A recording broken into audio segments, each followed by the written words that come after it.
It's time for a cup of coffee with Will and Chris at Slumberland Furniture. From Slumberland Furniture in Osage Beach, here are your hosts, William Holtz and Chris Schneider. Welcome to another episode of A Cup of Coffee with Will and Chris from Slumberland at the lake. Our empty cups, all charades, man. We are pump number 39. Wow. Believe it or not. 39 straight weeks we've done this, and this week's show, we're going to call a spade a spade. Remember last week we had the story, Lake Ozark hires new city administrator or announces the appointment for new city administrator to replace Van D. Well, our story came out prior to last week's Board of Aldermen meeting, and boy, did things get tense. So we'll talk about that and call for the resignation of a couple Board of Aldermen that need to go. Also on top of that, Millstone Marina has sold. We'll talk about that super cool story. We got a trailer for Ozark season 4 that came out. Man, looks spooky. I'm pretty pumped. I know you guys haven't seen it. And there's been calls for improvements to I-70, Highway 54. Well, those calls could be getting answered. Also, Ozarks International Raceway is getting its first big national racing event. We'll tell you all about that. Catch you up on local high school teams, NFL picks. This guy finally is upended, man. I'll tell you what, you had won 4 weeks in a row, and it makes me so happy. This week, decided to let you guys have a chance. But he still had a good week, but not good enough. We have a three-way tie for first. We also have a little inspiration from Unky Chris right here. The shootout announces a record amount of money raised. Man, so much to tell you, but before we can get into it, you got to hear from our friends right here at Slumberland. Down, set, hut, hut! Omaha! Omaha! That can only mean one thing. It's football season, which means it's time for Slumberland's Customer Appreciation Tailgate. That's right, Will. This Saturday and Sunday only, we're having 30% off plus 0% interest financing. You get them both where we don't make you choose, and there will be tons of things on the showroom for you to choose from that are take-home ready this weekend. That's right. We'll see you at Slumberland this Saturday and Sunday for the Customer Appreciation Tailgate Party. It's time for the annual Hy-Vee Hollow Trick or Treat Maze on Sunday, October 24th. Grab the kids and get ready for the lake's largest trick-or-treating event of the year. Local businesses will have candy, games, and much more for you and the whole family. The fun starts at 3 and goes until 6, but we suggest getting there early. Hy-Vee proudly presents the 17th annual Hy-Vee Hollow on Sunday, October 24th. We hope to see you at Hy-Vee. Yeah, and you gotta come see the brand new Sleep Solution Center right here at Slumberland, between the pillows, the beds, the adjustable bases, and I know all about that. If I'm looking more well-rested or prettier or smarter, it's because I got my new bed delivered over the weekend right here from Slumberland, and I've been sleeping like a baby. Well, we can throw out the prettier thing, but you know. This guy, you are not right. Oh man, they took great care of me. What I love, they were on time. The delivery guys were super professional, real nice. They even helped me take apart a recliner that was upstairs, move it downstairs. So the only choice when it comes to furniture at the lake is right here, Slumberland at the lake. And when you come in, make sure you tell them that Uncle Chris and Wild Will sent you. All right, our first story, a little crazy. So we told you last week that the Lake Ozark Board of Aldermen had named the successor to Dave Van D, and they landed on David Metcham. Well, I need to make clear it was just the committee that was put together by Mayor Newberry, which only included 2 Board of Aldermen, and he was not a voting member. The other 7 were business owners and community members, and they did have legal representation. Tim Caesar was their legal representation. So at the meeting, as this name was announced, it actually got a little tense. Now, you'll remember Alderman Vern Jaycox, correct? And he's the one who slammed the table and threw up his arms and stormed out of a Board of Aldermen meeting. And it's worth noting that he was not even reelected to his position. As a matter of fact, the guy that was elected moved out of the area, and because of the massive amount of issues on the table for the city of Lake Ozark, they decided not to try to elect anybody else. They just figured Jaycox had been here, just be easier to slide him back in there. So at this meeting, he was none too happy once they announced Mr. Metcham at the meeting, and he was one of the most vocal, adamant, saying, this is crazy, we want an executive session. Well, when Metcham was announced to the group, he was in front of the room to take questions, and none of the Board of Aldermen really asked questions. They demanded a executive session meeting saying, this is crazy, we want due process. Now remember, the same aldermen that were against this search for this new alderman or this new city administrator. So long story short, the guy they wanted and they've been fighting for is Harrison Fry, who was hired in July of 2020, and he was hired under the notion that he was going to take over when Van D retired. And Van D is set to retire at the end of October, the end of this month, and so everyone thought it was going to be Harrison Fry. You'll remember Mayor Newberry said, no, we shouldn't just put him in there. They opened up a nationwide search, and it cost him $600 to do so.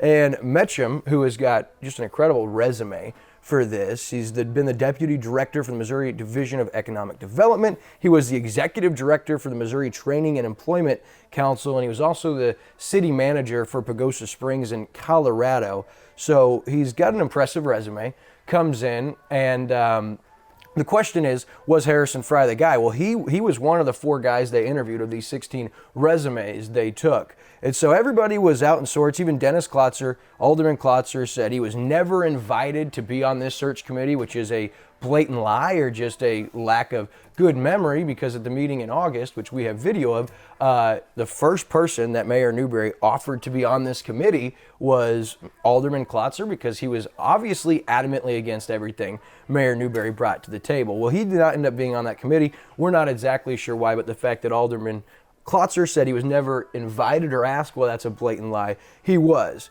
So after this is named, these 9 committee members, they vote on Metcham, and they vote 8-1. Now, the 2 aldermen that were on that committee, Burt Westbrook and Pat Thompson, no surprise, Pat Thompson was the lone no vote for Metcham. So Chris Rohr, after Metcham was announced, he arranged, Chris Rohr is the city attorney, he arranged a lunch with Harrison Fry and with Metcham. And so you would think, with everybody still upset on the board of aldermen, these 4 in particular, Dave Van D, who is the current city administrator, Pat Thompson, Vern Jaycox, and Dennis Klotzer, they're all defending Harrison Fry, or are they?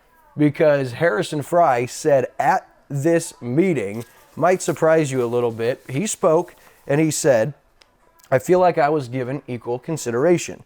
This was a very valid and consistent process. It was very well vetted. So he doesn't feel like he got slighted. And then you're wondering, okay, so that was kind of political, kind of professional, kind of the right thing to say. Well, what do you think of the guy? Because if everyone's still fighting and thinking this isn't the right move, maybe it's because Harrison feels like he was slighted, didn't get an opportunity, or because he's not the right guy. Well, you might be surprised to find out that he said this. Harrison Fry said this about Metcham. 2 things became apparent at this lunch meeting.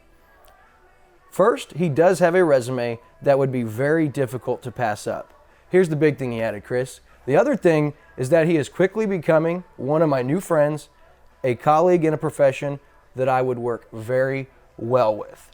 Remember, he's going to be there 2 years. That's the plan. He comes in for 2 years, trains Harrison. Harrison's all on board. He says you can't pass this guy up with that resume. So my question is to Pat Thompson, Vern Jaycox, Alderman Klotzer, and Dave Van D, are you really defending Harrison, or are you defending your decision to spend $22,000 to fine Harrison? That was when former Mayor Jerry Morawski, who we won't go into that situation, was in there with Dave Van D's leadership. They decided to spend $22,000 with the headhunting firm Baker Tilly to land on Harrison. And that was a great move, so they said, but then Mayor Newberry comes in, and for how much money did he spend, Chris? $600. Got 14 candidates, 16 candidates, including 4 that were impressive enough to be interviewed, including David Metcham. So is the real problem here that these individuals, Pat Thompson, Vern Jaycox, Dennis Klotzer, Dave Van D, are really defending Harrison, or are they defending their terrible management of taxpayer dollars to waste $22,000 when you could do it another way for $600 and land on even a better candidate than we landed with Harrison Fry? This is why people don't like government, because you make these kind of decisions, and when you don't get your way, you throw a fit. Even when everybody wins. Harrison Fry is in line with a nice guy, going to train him for a couple of years, and then he is the future of the city of Lake Ozark. So it's becoming clear to me that not only do Dave Van D, who thank goodness he's on his way out at the end of October, it's becoming more and more clear that he may have not been the best city administrator in his tenure, but also Pat Thompson, Vern Jaycox, and Dennis Klotzer are not really here for what's best for the city of Lake Ozark. because we have a win-win solution, and they're still crying. They're still crying to the point they're going to get their executive session. It's going to take place on Tuesday, October 19th at 5 p.m. I will be so interested to see what kind of gripes, what kind of problems they come up with. But give me a break. Like, why do people not like big government? This is why right here, because of crap that happens. And after they wasted $21,400 that didn't need to be spent, $600 spent, we have a better solution, win-win for everybody. Harrison's on board, Dave Metcham's on board, but we still have issues. Isn't that crazy to you? Yeah, but it's typical. That's what's going on in this country. It's like what's going on right now, big government, with the vaccine mandates and whatnot. It might not be right, might not be constitutional, but that's their political stance. They're going to stick with it, and they'll fight to the death. It's just crazy. And it's kind of what's happening in this situation. Pretty sad. Beautiful thing is, it looks like we're turning things around, not just with the city. I'm excited to see what Metcham brings to this city for the next couple of years, and we are so excited about Harrison Fry as well. That was never the question. We think this guy is the right guy. Not quite yet, and he's going to get the training he needs and deserves. All right, so Lake of the Ozarks Millstone Marine is being bought by Florida-based Southern Marinas LLC. It's a Florida-based investment group, and Millstone's been around for decades, one of the most iconic properties, and recently Kim and Jeff Howell have bought and spent massive dollars. Big thing is the RV park, all the concrete work. They've upgraded the docks, the buildings, the slips, been unreal, and they're kind of following the trend of Somerset boat lifts, you remember, where these families that have started and renovated these Great Lake businesses with these national chains and organizations and marinas are starting to take big interest in Lake of the Ozarks, and Millstone is the next to follow that suit. Congrats to Kim and Jeff Howell.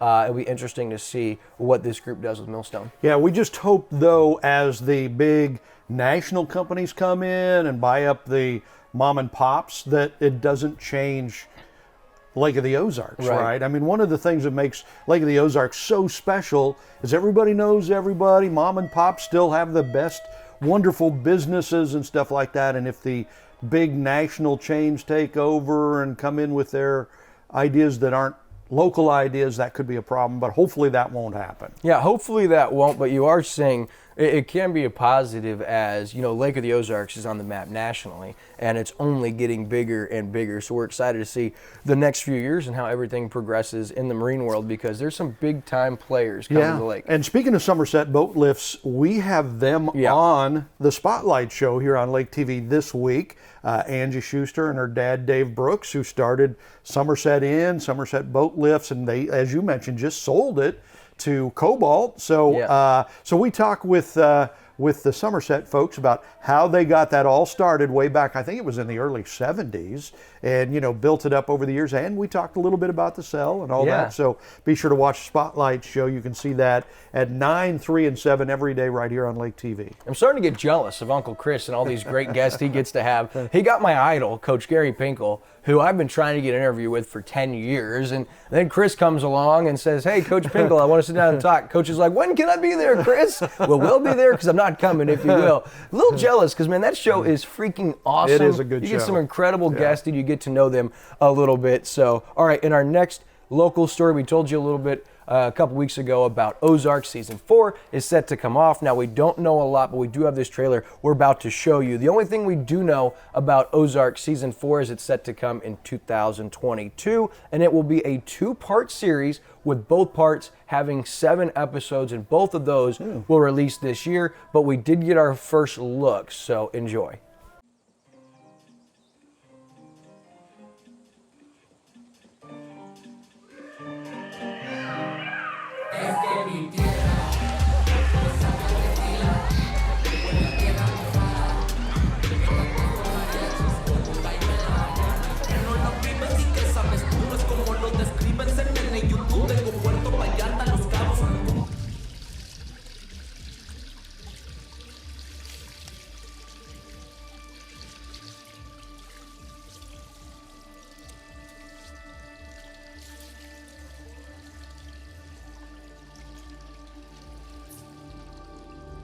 Can you please?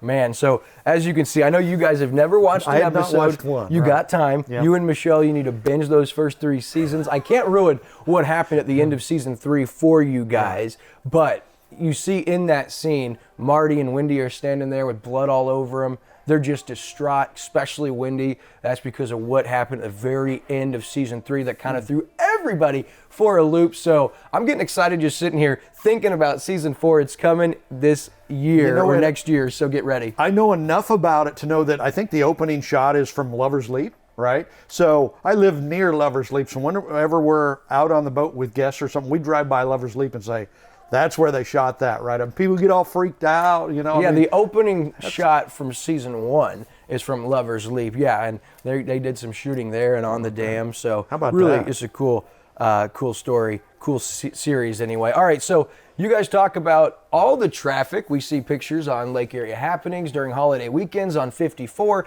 Just see traffic backed all the way up to Eldon, nearly all the way down to Camdenton from the lake. And it looks like the largest way to get to the lake, I-70 and the Highway 54 intersection, could get an overhaul. Chris, what can you tell Well, us? I tell you what, it's about time.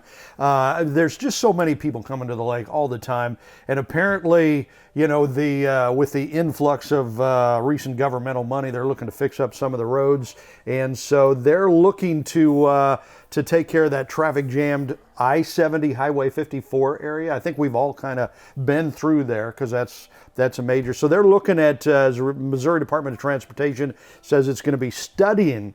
Doesn't say they're going to do it, but it says they are going to look at it, the I-70 Highway 54 intersection for potential improvements. MoDOT studying the interchange this fall, expected to announce its proposal next February if they're going to do anything. And that's good and bad. I mean, obviously the end game would be great, but it'd just be another area of construction that'll back things up even more probably next summer if they do that. So you know, sometimes you got to take a step backward to take 2 steps forward. And big picture, yeah, you might pay the price temporarily, but if there was a bypass, man, that would help things flow so much quicker where the highway traffic would not be stopping for these turnoffs. Remember the one in the dam that they've changed? That's going to make a big difference this summer. You already saw how much quicker traffic was moving there, so it would be a big thing. And actually, I believe that one of our local chambers was kind of behind putting out a feeler, writing a letter to MoDOT for this. Lake Area Chamber sent a letter to MoDOT expressing support for improvements of that interchange because, I mean, everybody knows that's a bottleneck. That's a problem area. So apparently they are. That's good news. All right, in our next story, shootout. They had their check presentation ceremony over the last weekend, and it was a record amount of money after $400,000 was raised in 2020, which was the biggest by far the shootout ever raised. $445,000 was raised New for record. local. Yeah, huge new record, almost a 12% increase over the year previously.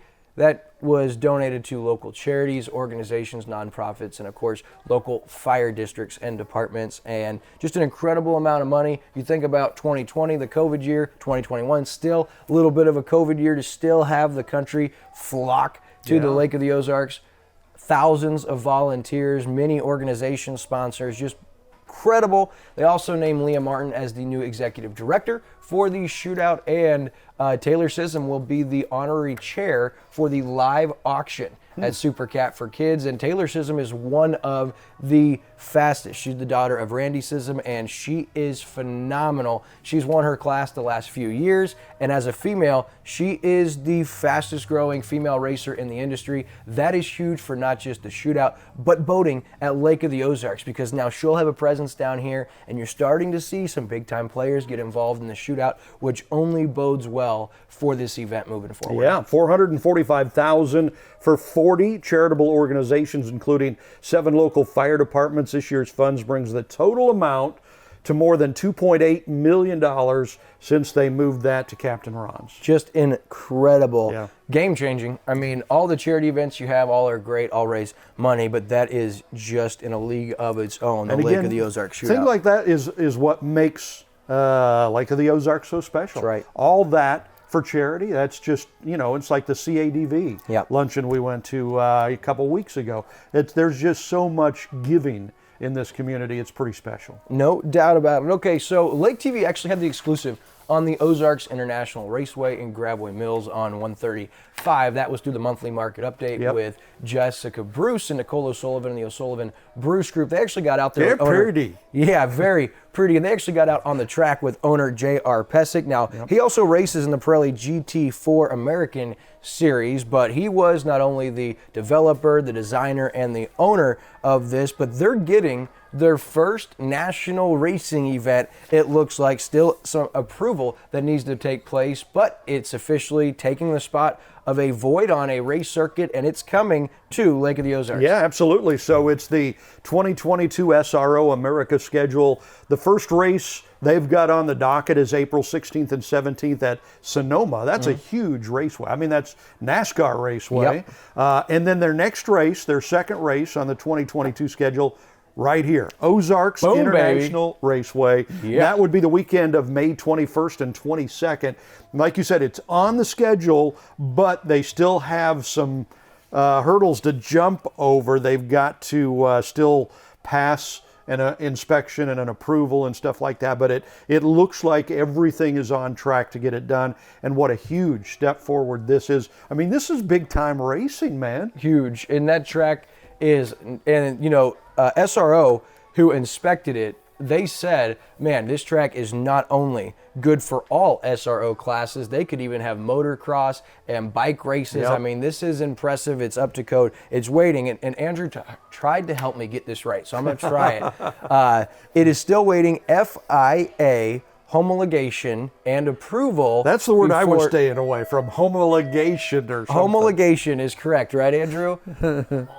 Homologation and approval. Okay. We worked on it last night. I don't even know what that means. I don't either, but I wanted to say it right for Andrew, and I botched it. But that's just huge because that is on the west side of the lake, and that is a huge development, going to bring thousands of people to that side of the lake. So here's the raceways that it gets lumped in with this schedule. Sonoma, that's a huge racetrack. Virginia International, Watkins Glen, which is a big NASCAR track. Nashville, Music City, the Grand Prix there, Road America, Sebring International, and Indianapolis Motor Speedway. Probably one of the top, right? Wow, the top. That's where the Indy 500 takes place, correct? And the Coca-Cola 500. Absolutely, that's huge stuff. Which this guy's raced on all those. He's had some pretty cool experience racing, but that is huge for the West Side. Congratulations to J.R. Pesic, owner of Ozarks International Raceway. All right, on to sports. So both local teams that we cover on Cup of Coffee, Indians, they get off the snide. They're losers of 5 straight. Coming into Friday's game against Versailles, and they pull out a win 32-24. They're 3-5, and they will play host to the 6-2 Blair Oak Falcons. Now the one that has you and all the lake excited, Camdenton, they were down at halftime 25-7. They were actually down at the end of the third quarter 25-7. However, they had a pretty impressive fourth quarter. Tell us about it. Yeah, they trailed that big deficit with 10 minutes to go. They put a comeback together, 3 touchdowns. They end up winning it by 1 point over Glendale. Huge win for the district standings because that keeps them like in second place, which means they would be playing some home games. They have another huge game this Friday, though, against Rolla. Rolla knocked off Lebanon last week, undefeated Lebanon. So Rolla's pretty good. So this is a game this week, again, for district standings, and it could mean a huge difference between Camdenton's chances to to go for a district championship or not. And we found out this week Camdenton's quarterback, Bear Shore, has been playing all year with a torn labrum. Left shoulder, very, very painful, pops in and out.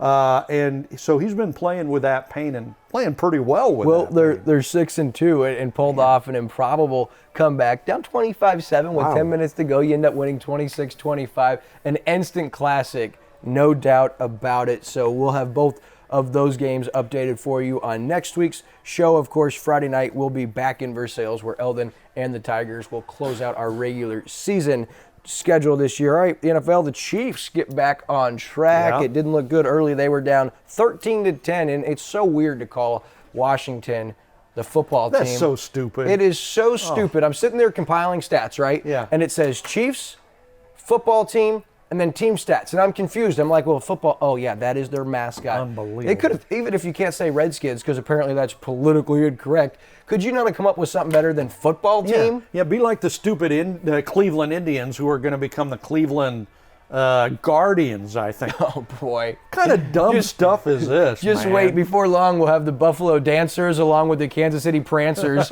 It'll be sweet. And no contact allowed. Wow. No eye contact. Someone's going to get offended, so you look the other way. Where are we going? So we look at it 13-10 at half. KC, they go off. They look like their old self in the second half. They outscore Washington 21-0. Mahomes, who really... another interception off Tyreek Hill's hands that shouldn't have been on him, but he did have that one play, botch snap, picked it up and just threw it. And I don't know if you heard Mitch Holtis's call, but he was all over Patty. He finishes with almost 400 yards, 2 scores, 2 picks. The Chiefs as a team, 500 yards to 276 yards. Kansas City, they'll be at the 4-2 Tennessee Titans next week, who just knocked off my Bills Monday night in heartbreaking fashion. So that is not going to be an easy matchup. However, KC, they go to 3-3, and now they're tied for second place in that West. The Chargers lost, the Raiders won, the Broncos lost, the Chiefs win. So everyone's either 4-2 or 3-3. That division race is going to be fun to follow. Just because we're about out of time, we have to go over our picks. How about this week? Chris, dead last at 9-5. You get 10 points. All of us, 12 points. Andrew, Ricky, and myself all get 12. Our updated standings. You and Andrew are tied for first with 71 points. Andrew has 2 more wins than you, but you guys are tied at 71. I'm close. I got 67 points, 4 points behind you, and then there's sweet Ricky down there with 60, 7 points behind us all. But it's time for this week's picks before we wrap it up. All right, first game, we have the Broncos at the Browns. Who are you going with? I got the Browns. I do too. I have the Dolphins over the Falcons. I got the Falcons. All right, there's a different one. I got the Panthers over the Giants. I got the Panthers. I got the Ravens over the Bengals. I've got the Ravens. I got the Chiefs over the Titans. I got the Chiefs. I got the Patriots over the Jets. I got the Pats. And the Packers are my money pick over the Washington football team. I got the Packers. I got the Rams over the Lions. I got the Rams. Eagles over the Raiders. I've got the Raiders. Yeah, I'm not surprised there. Raiders, they were able to get a big win without head coach Gruden, as he's gone now. So Bears and the Bucks, I got the Bucks. I got the Bucks. I got the Cardinals over the Texans. Colts over the 49ers. I got the Niners. Yeah, you would. And I got the Seahawks. And I got the Saints. Yeah, well, I got Geno Smith, baby. I've been impressed what he's done. Yeah. So that is this week's picks. We do have to look at some upcoming events around the area. Big time Saturday, of course, there is the first annual Lake Ozarks Fall Boutique Crawl from 9 to 6. That'll be pretty cool. Apple Butter Days, Craft Festival, and Living History at Camdenton Museum is this weekend. Also, there's Halloween Yoga. There's Goals Gathering Festival. Stark Caverns has their Ghost Walk. You can find out all details as far as location, times at funlake.com/events. Don't miss Bobby Spicer, because this is his second to last weekend at the lake this week. Also, we said Angie and Dave on the Community Spotlight. Big What's Burning with Kevin KB Burns. They were at the chili cook-off this weekend. It's been a little smelly around the office. They got Molly Levette. We have a live set with her on our Facebook page right now, and also you can catch What's Burning. They do a feature with her as well as Rick Bryant. And don't miss Friday football in Versailles. Lots going on around the lake. Make sure you tune in to Lake TV everywhere we're found as we wrap up. Big shout out to Jill Ray, Daryl Cunningham, and their entire crew right here at Slumberland. For Chris Schneider, I'm Wild Will. We'll see you next week.